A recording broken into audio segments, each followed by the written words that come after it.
ব্যাপার রাতুল, ও কি চলে গেছে? হ্যাঁ, কিছুক্ষণ আগে চলে গেল। আপনি ঘুমাচ্ছিলেন তো, দ্যাটস ওয়াই আপনাকে ডাক দেওয়া হলো না।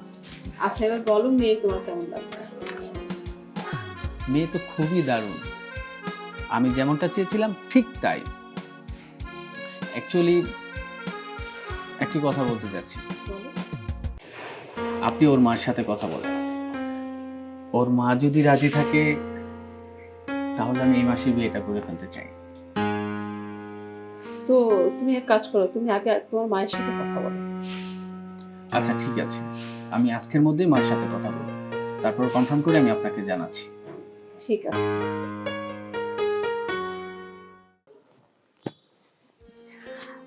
স্যার আসসালামু আলাইকুম। ওয়ালাইকুম আসসালাম। মরিয়ম, বসো বসো।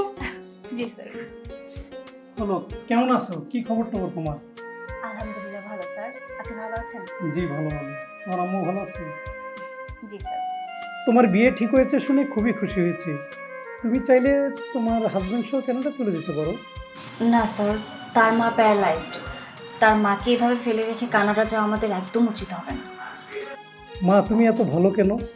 তোমার মতো যদি সমাজে মেয়েরা বুঝতো তাহলে সমাজটা কতই না ভালো হতো। এই জন্য আল্লাহ তোমাকে সাহায্য করে এবং তোমাকে কোথাও আটকাবে না।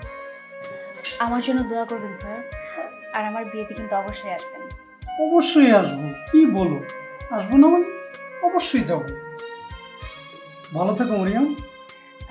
ঠিক আছে স্যার, আসি। আসসালামু আলাইকুম। ওয়ালাইকুম আসসালাম।